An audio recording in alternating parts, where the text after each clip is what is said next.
Merci d'avoir cliqué sur le lien et de prendre le temps de visionner cette courte vidéo d'une dizaine de minutes. Vous allez savoir étape par étape ce que vous pouvez faire pour mettre en place le style de vie qui va vous permettre d'atteindre des résultats exceptionnels et durables. Pour bien comprendre comment fonctionne notre approche, on va utiliser un avatar. On va travailler aujourd'hui avec Lily. Lily, c'est une femme de 40 ans, une professionnelle, mère de 2 enfants. Elle a des douleurs dans le bas du dos, puis aux hanches, qui sont apparues un peu après sa deuxième grossesse. Elle manque d'énergie, donc elle a un sommeil qui est variable, elle se réveille un peu la nuit, elle se réveille, elle a encore l'impression d'être fatiguée. Elle déjeune à la course, puis dans les 3 dernières années, elle a pris de façon graduelle un petit peu de poids. Donc il n'y a rien arrivé de grave dans sa vie, mais progressivement, elle a accumulé au cours des dernières années un petit surplus de poids. Entre les tâches ménagères, le travail, puis le temps qu'elle consacre aux enfants puis à leurs activités, elle a l'impression de ne pas avoir de temps pour elle. Donc sa récompense, c'est son verre de vin rouge qu'elle prend après le coucher des enfants. Elle a la libido à la baisse, puis elle dit manquer de motivation pour s'entraîner. C'est sa perception à elle. Elle veut perdre du poids, augmenter son niveau d'énergie, puis retrouver le goût de se mettre en priorité. Par contre, Lily, elle n'aime pas vraiment ça, l'ambiance des gyms. Donc maintenant, ce qu'on va essayer de faire, parce qu'il y a sûrement des choses qui vous ressemblent là-dedans, mais ce qu'on comprend, c'est qu'il y a beaucoup de choses qui ont une influence les uns avec les autres. Donc nous, ce qu'on veut, c'est classer ça pour avoir un plan de match qui va être personnalisé pour elle, puis qui va lui permettre d'atteindre vraiment ce qu'elle veut. Donc avant de commencer à vraiment analyser le style de vie de Lily, on doit absolument comprendre l'impact du stress dans le corps humain. Donc le corps fait face à 6 types de stress.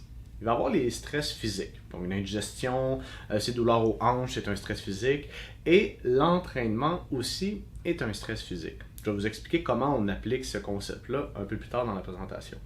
On a des stress d'ordre chimique, bon, du parfum, de la médication, un dérèglement hormonal. On va avoir des stress électromagnétiques, les ordinateurs, les iPads, les téléphones, etc. On va avoir les stress psychologiques tels qu'on le connaît, donc des stress financiers, relationnels, au travail. On va avoir des stress nutritionnels, manger trop ou pas assez à des heures régulières, de la nourriture de mauvaise qualité. Puis on va avoir les stress thermiques, donc tous les écarts de température sur lesquels on a plus ou moins d'influence. Donc, tous ces stress-là se cumulent dans le corps humain et plus on cumule de stress, plus on va devenir symptomatique. Ça veut dire quoi symptomatique? On va avoir des maux de ventre, irritabilité, fatigue chronique, l'anxiété, etc., etc.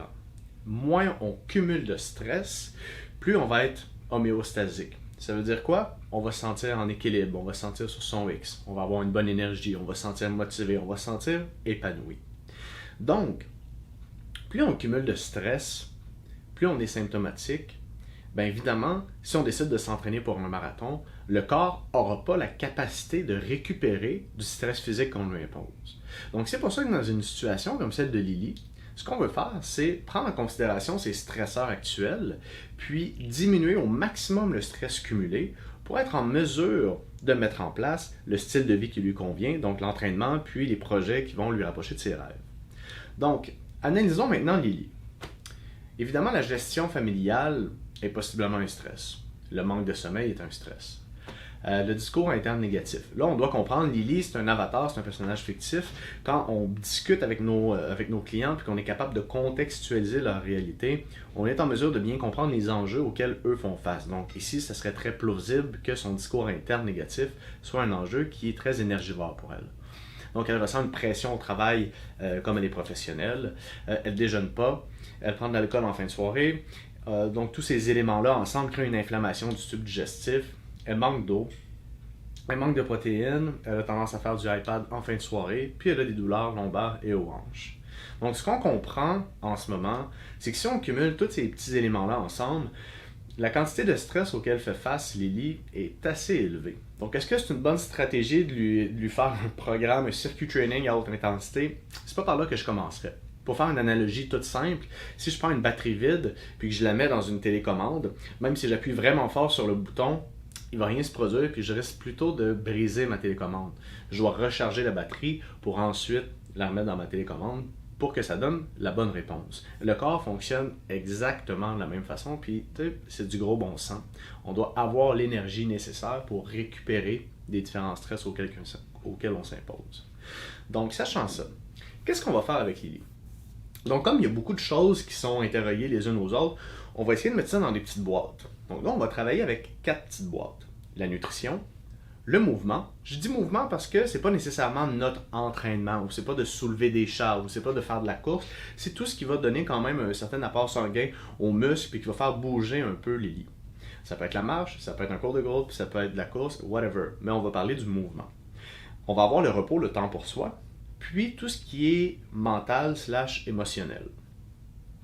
Donc, au niveau de la nutrition, on pourrait dire qu'elle doit améliorer son hydratation, intégrer un déjeuner complet, intégrer des collations, augmenter la quantité de protéines dans son alimentation, puis diminuer le vin rouge en semaine. Au niveau du mouvement, on pourrait, par exemple, il y aurait beaucoup d'options, mais on pourrait dire que comme elle n'a pas beaucoup d'énergie actuellement, commencer par marcher sur l'heure du midi, puis faire ses exercices correctifs pour le dos et les hanches serait une bonne première étape. Au niveau du repos, du temps pour soi, on pourrait lui proposer de couper l'iPad avant le sommeil parce qu'on sait que la lumière bleue a une influence majeure sur la qualité de notre sommeil. Puis si elle est ouverte d'esprit, on pourrait lui proposer une petite méditation de 5 minutes qui va favoriser la récupération dans son sommeil. Puis au niveau mental, émotionnel, ce qu'on va vouloir adresser, et là encore une fois, ça dépend du contexte et des enjeux de nos clients, mais c'est tous les traumatismes, les croyances limitantes et les conditionnements qui empêchent la personne de mettre en place le style de vie qu'elle veut. Donc ce qu'on veut, c'est reprogrammer ses pensées et ses émotions pour qu'elles soient favorables à l'atteinte de ses objectifs et de ses rêves à elle. Donc, une fois qu'on a ça dans chacune des cases, on comprend que ça fait quand même beaucoup de choses, puis ce qu'on veut surtout pas faire, c'est donner un plan de match qui a 18 étapes, parce que ça va être trop gros, puis le risque d'abandon est trop élevé. Donc, on va cibler les actions qui vont être les plus profitables pour Lily. On va parler de la nutrition en premier, parce que c'est notre plus gros apport énergétique. Donc, on va lui proposer simplement de boire plus d'eau, puis d'intégrer un déjeuner complet. Ensuite, le repos va être aussi une grande source d'énergie. Donc, on va lui proposer la méditation avant de dormir en remplacement du iPad. Puis, en travail de fond, c'est sûr que peut-être qu'avec la nutrition, il y a un aspect émotionnel qu'elle doit travailler qui l'amène toujours à un auto-sabotage. Et peut-être que, bon, en lien avec le travail ou sa famille, de travailler sur sa capacité à dire non va lui permettre de faire un peu de place dans son horaire pour mettre en place les activités qui vont l'amener, qui vont la rapprocher de ses objectifs. Donc j'espère que ça fait du sens pour vous parce que même si c'est assez simple, l'idée c'est de chapeauter une démarche globale pour que ça soit durable dans la vie de nos clients. Donc j'espère que vous avez apprécié puis que ça vous parle. Puis vous savez, le printemps est à nos portes et je sais que vous êtes capable de réussir à transformer votre vie, avoir des changements exceptionnels. Donc cliquez sur le bouton en bas. Répondez à nos courtes questions, puis Pascal va vous contacter par téléphone pour évaluer si oui ou non vous êtes vraiment prêt à passer à l'action. C'est un plaisir de vous partager notre approche. Bonne fin de journée.